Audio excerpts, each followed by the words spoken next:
Hits and Crits.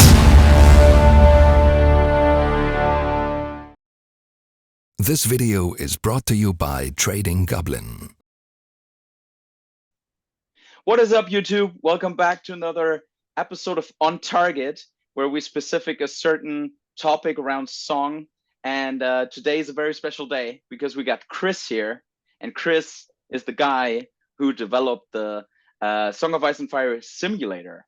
So right away, Chris, we're really happy to have you. Let's jump right in. A little intro on yourself. Yeah, glad to be here. I'm a Awesome. longtime fan, and I really love the analysis and everything you guys produce. Me personally, I've been in A Song of Ice and Fire for about a year, roughly, maybe a little bit over. Just love the game. I come from a Warhammer background, used to play Age of Sigmar and 40K a lot.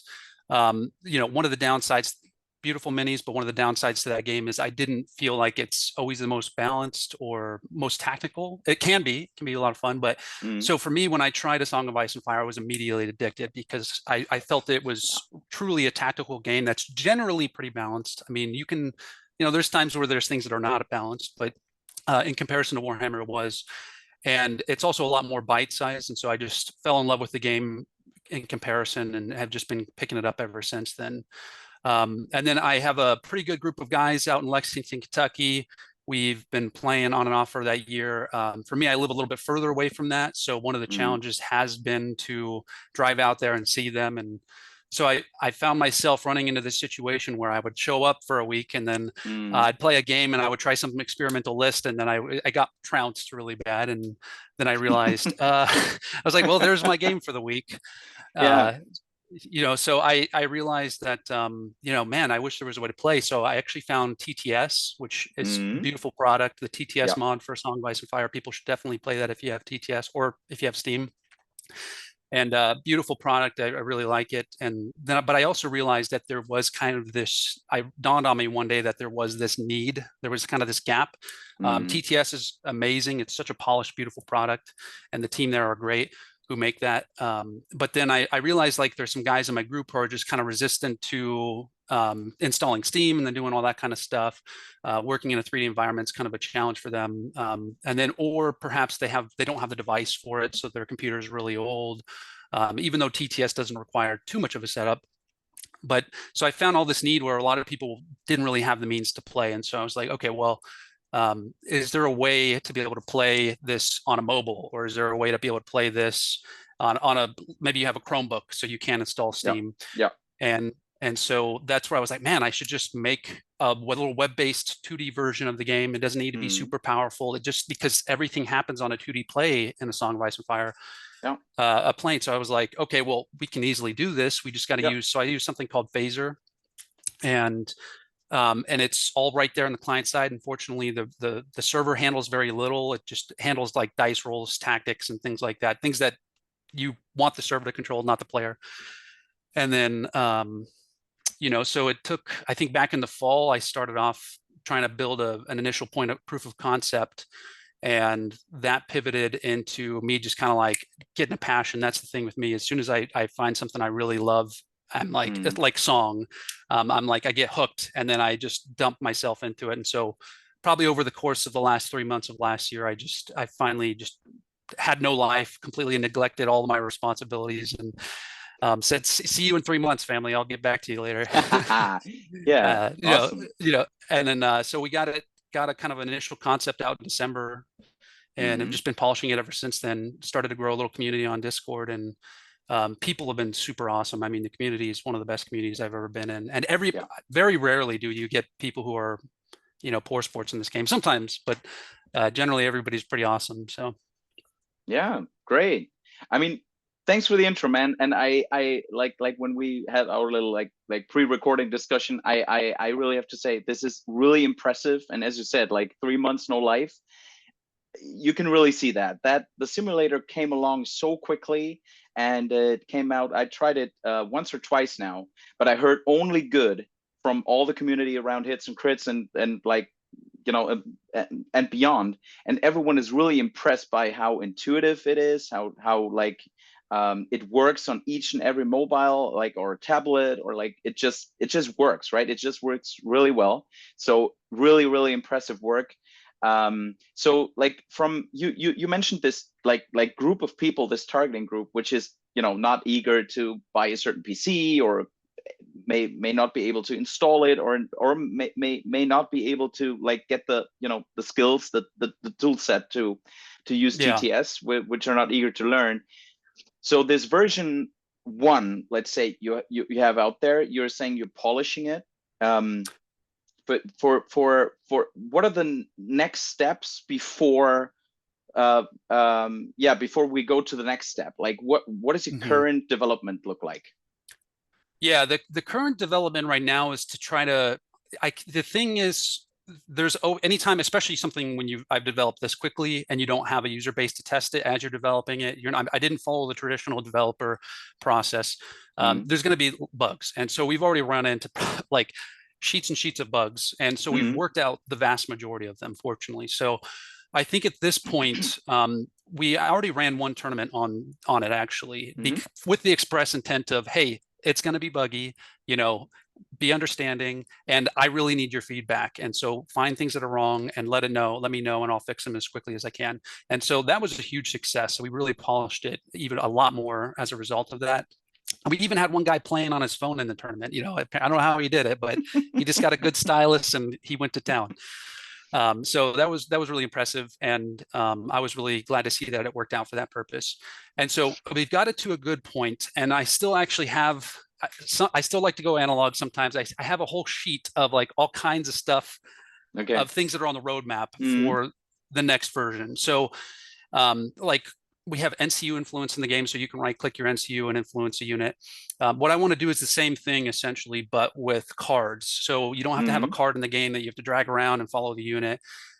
So there's a lot of things I want to do in the next version that are not currently in this version. And so currently in this version, I made the mistake of, and it wasn't a mistake. I wanted to simulate everything that I love about the game: the cards, the dice, the trays. I wanted to get as close as possible to the real thing. The issue with that is I'm working in a 2D environment, and so I just ran out of space. And I had too many buttons, and there's all these things that are in there that it's still a great product. I'm really proud of it, but as a result of trying to simulate an actual 2D environment, or a 3D environment in a 2D space, I had to split things into two interfaces, essentially. So there's the simulator, and then there's a tactics, mission, and dice interface that you have to toggle open and close, which it actually works really good. The issue is, over the course of a game of 2 hours, you're opening and closing that thing a lot. And so it's still good. I don't think it detracts from it, but I just realized that we can make the user experience far more streamlined if we can just put it all into one interface. So the next goal right now is probably finish ironing out the bugs in version 1.0. There's probably still going to be one or two that I didn't catch that exist. But and then maybe one or two improvements. I'm going to probably try to limit improvements on the current thing, so that I can focus on version 2. So with version 2, we're going to take away all the interfaces and streamline things. So cards are not going to, unit cards, for example, it won't be displayed all the time. We're going to have a toggle over interface. It's hard to explain, but so we're going to simplify things, reduce a lot of the clutter, get rid of buttons, put them all into one kind of more user. Like a drop down? Yeah, like a drop down. Yeah, actually, I don't know if I can share a screen really quick. I can show you real fast. I think that would probably be better than me trying to explain it away. So in this case, I think it's this one. I don't know if I can share or not. Does that work? Yes. Okay, so this is the interface. I can just go ahead and show you here. This is the version 2 of the interface. And so as you can see here, we got rid of all the buttons. The buttons don't need to be on the screen all the time. For example, in the version 1 of the interface, if it'll load up, takes a little bit of load the first time, and then your browser caches all the files remotely. So in here, you can see this takes up space, and the cards take up space. And so in the version 2 of it, all of this will be on hover. So you can just come over to the left here, and it'll open up, and you can select all the same things. Additionally, there's going to be a right. So when you select a unit, instead of like their cards and buttons are always being in display, it's going to pop up right here on the right when you select it. So in this case, you can select it, and then all the options are going to be right there. Mm-hmm. And so that's pretty much the interface. I don't have too much in version 2 built, but that's kind of in a nutshell. A glimpse in the future. So where do you have your like hand in the version 2? How do you see which card do I have in hand? Which can I play right away? Yeah, so all of that's going to be right there in the interface. So instead of having to, and actually maybe I just go ahead and try that one more time. So instead of, let me show you one more time. So instead of, so the way the current version works, and it still works really good. You know, the way the current version works, you can just interface with all the cards directly right here. Yeah. And then, but in this case, but you still have to toggle open and close, and you have to like pull the dice out here, which is still fine. It all works good. But in this case, in the new version, it's all going to be right here on the desktop. So you're not going to have to open and close an interface. All the dice, all the cards are just going to be right there, ready to go, ready for you to drag and drop. There's going to be some buttons because like drawing from the deck, and you know, a few other options like putting it back onto the deck and or putting it under the deck. There's things that are specific to the game that would require buttons, but a lot of that's going to be streamlined. So cool. So is there like a, do you have, I don't want to like nail you down on certain like specific dates, but is there like what's your roadmap? What's your roadmap on like now, like fixing the few, you know, the few bugs you have left, and until you are fine to release the version 2 you just showed? Yeah, no, I think I can give a general guideline. It's a little hard to say because I did kind of neglect life. I probably can't do that again and just get it out quickly. Fortunately, with the version 2.0 is I can reuse most of the code, which is really good. So really the biggest changes are going to be to the interface, but the rest of the code I can mostly copy and paste it in and redo that. So my hope is, one, to finish up version 1 and get it out of beta and get it to at least all the major bugs are gone. It's playable, it's ready to go, so that I have a little bit more breathing room to be able to work on version 2. So people can use version 1, it's ready to go. They can do everything they need to. Maybe add in 1 or 2 more improvements. I don't want to focus on it too much. So that one I think will probably be ready in the next month. I think I'll move it out of beta. Oh, really? That fast? In the next. Yes, as far as being, this is not beta anymore. You can reasonably expect this not to change a lot, and it's going to, you know, there's not going to be any major bugs in it, that kind of thing. And so I mainly say that because we're doing one more tournament right now that's going to take starting on the 25th, I think, and it's going to last about a month. And then I think coming out of that, maybe putting in 1 or 2 more features to kind of streamline things, and then I think by then it'll have been tested enough to say it's not beta anymore. It's at least version 1. This is a finished product. But the issue that I ran into with version 1 is I baked so much into that original version based on, I want to simulate everything that you can simulate, that there's some initial design flaws that if I wanted to redo it, it would take a lot more work. And so I would have to like, it's kind of like hard to explain, but I would have it would be more it would be easier for me to start from a fresh slate and plug into that fresh slate versus trying to morph something into something it was not originally meant to be from its original DNA. And so that's kind of in a nutshell. And then as far as version 2 is concerned, my goal is by summer have at least a beta open for playing, and both will be playable. So the version 1 that's bug free will be there and always playable. Version 2 will be up and running for people to test it. And then we'll probably do some more testing and do some more tournaments in version 2, and you know, hopefully that one will come out a lot sooner. I think with summer, you know, people gone, and then I'm going to be gone for some vacation too, so it might be going into fall before version 2 is a finished product, I think. Great. Sounds good. Well, I mean, really smart to have like both versions running at the same time and still collect some bugs, or because you know, maybe there is one left, 1 or 2. So like, okay, we got we got you nailed down for summer. But that's the goal. That's the goal. So what is your? Is there like a long-term future vision for the song simulator? Is there anything you can share for now? Yeah, 2 things I want to talk about. Well, one is again, just I want to keep this free to the public. You know, Yeah. I am set. Fortunately, cloud costs are very cheap because I offload it mostly onto people's browsers. Most of the processing happens right there in your browser. Other than that, cloud costs are fairly cheap. So my hope is it's just a self-sustaining product. I don't really want to make money off this. This is just, I love the game. I've already gotten so much better at the game because TTS is there. And so that's been an option for me. Yeah. And then of course I'm going to play my own sim. And so being able to play that, I've gotten I'm like, wow, actually I'm starting to learn all the little tips and tricks from Song that I didn't get to because I was only playing once a week, which is really nice. And so that's my goal, is just to make it there and available for people and slowly make it better over time. So just baking in little quality of life features, you know, hopefully a year from now, version 2 is going to be super polished, ready to go, load up on any mobile device, play it at will, you know.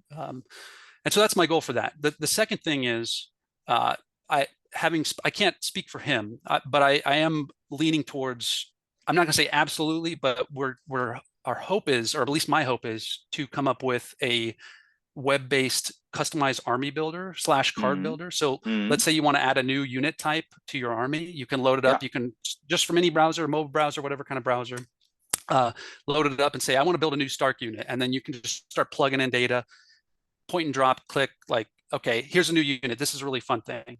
Yeah. Or I want to start a whole new army. You know, this is an army that it kind of exists in the books and I want to make it my own thing. And so speaking to some of the TTS guys, that's something that they want to do too. And then the ultimate goal, I'm not committing on their behalf, obviously, but the ultimate goal is, once you've got these customized units and armies, you can just literally, hey, here's a link to my unit that I created. Let's go ahead and drop it in, or copy and paste some value. And now I get to play my army in the sim and TTS. Both of them are ready and available to go. So that's long term, though. That's long term, but still, that would be crazy, right? I mean, there is something around. I saw that on the what is it, like Star Wars Legion army builder? I can't think about the name. It's called something Admiral. Something Admiral. So there you can build also your own units. Dungeons and Dragons has something similar to that. So in the end, you can like drag and drop the abilities into the unit card, and even upload your own picture and all that kind of stuff. So that's a crazy, right? That's a crazy thing. That's exactly the goal. Yeah, exactly. So that would be crazy, right? I mean, there are so many people like, you know, and you might have seen the great work of Shane from on Tabletop Gaming, who did the House Aaron. I saw that, really cool. Yeah, so he, you know, he's did that all by hand. That's crazy. Yeah, he did all by himself, and it's so, like, when I first saw it, it's like, yeah, that's official. That's official, man. Yeah. Right. But it's not, right? Exactly. And because I scrolled down, and like in the end it says that's not a CMON product. That's like totally up by me. So, but still, like, highly impressive. So that would open up so much fun for the game. So like I really have to say, like, the journey for now is really impressive what you did. What I hear for the future months is even more impressive. And when I hear the long-term goal, it's, you know, it's off the charts, man. It's really great. It's really great to hear. I love the game, and that's my goal, is just to make it the funnest possible for people. Because the game, and that's the thing, I make this as an augment to the game. I love the miniatures. I love going. Nothing scratches the itch like having a beer with a friend, moving little miniatures around the tabletop. Yeah, exactly.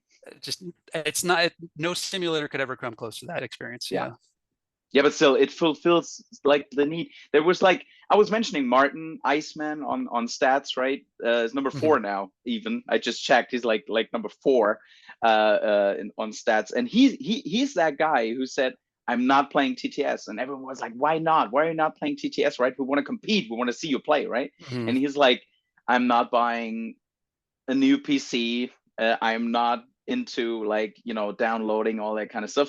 Basically, the group you mentioned in the beginning, he was one of those guys, and now he's enjoying your simulator, like, I don't want to say daily, but at least a few times a week. And it's crazy to have him now digitally, because he lives, like, I don't know, like 1.5 hours away from my place. So now you're connected more than before, and it just brings people together. It's just great to have people like you in the hobby, in the community, to build something like that. It's just that what really And earlier, like through the pandemic, the TTS guys like Sebastian and Leon, like they did such a great job. And I do not know where Song would be today without man. without the TTS mod. I actually do not know.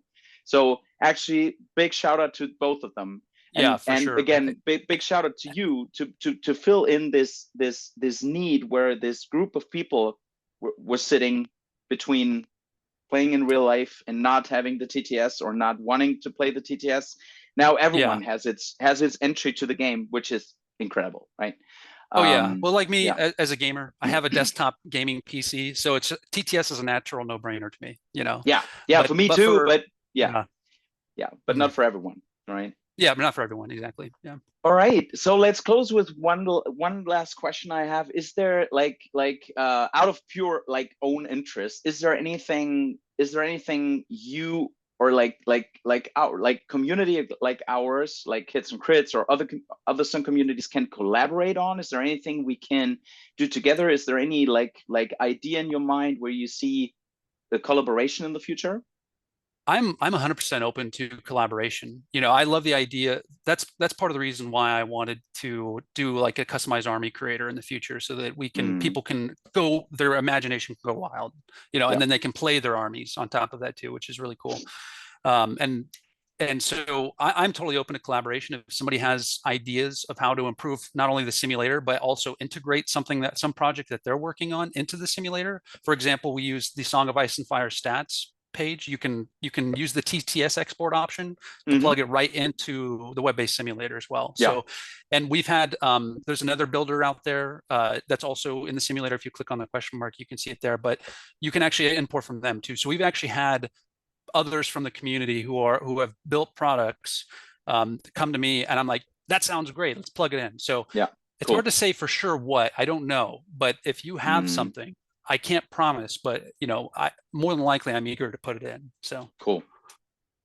Sounds great. I actually seen two things popping up. There is one guy within the Hits and Crits community which basically built it's right now it's in Excel still, but he basically compares keywords or like abilities in terms of how like damage wise. It's a little bit like the there's this one Achilles like statistical analysis kind of thing. Yeah, like statistical analysis between certain abilities. So I do I do not see like a real thing for now, but still I'm saying there is so much potential out there and people are building things.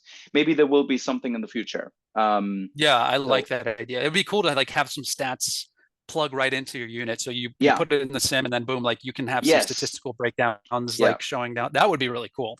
So that might be a thing. All right, I'm open to all that for sure. Cool.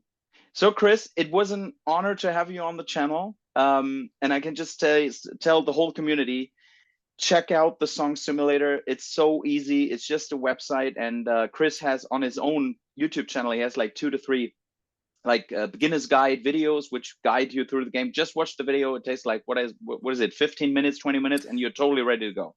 Right? 15-minute video, and it's right video there in the page too. It's on the landing page, but it's also in the little question mark and button. I will link it down below. So definitely check that out, and definitely check out the tournament to help Chris improve on the last like bugs and version 1 to get this polished. And understanding that it's still a beta, so still beta, but still it works. I mean, for me, I mean, I never experienced and I never heard people experiencing like I don't know, like heavy significant issues. It's like usually really it's usually some obscure rule in the game on some card that I wasn't aware of, and so I have to code something special for that. But that's usually most of the bugs now. So but actually you have that in real life too, right? I mean, just check the rules discussion channels out there, right? There is a lot of times there is something happening. What is like this particular ability with this card and that unit? What happens if, right? So exactly. And everyone is discussing. That's why the FAQs are for, right? So I mean, there will always be room for interpretation and always room for that kind of bugs, that's not for me at least. That's not directly connected to a simulator. It's more connected to the overall game, right? So yeah, exactly, 100%. Awesome. All right. Yeah. Well, thank you so much. Sure. Anytime. Any final words from you? Just glad to be a part of the community. This is one of the best gaming communities I've ever been in. Both my local community has been awesome. I love those guys. Shout out to Lexington, Kentucky peeps. Go play at Rusty Scabbard in Lexington on Mondays at 6 p.m. But other than that, that's all I got. All right, great. All right, and both of us, Chris and I, will see you on the It's Chris channel or on his Discord, or just drop your comments in the down below, and we will make sure to answer it. And yeah, until we see next time, roll those crits.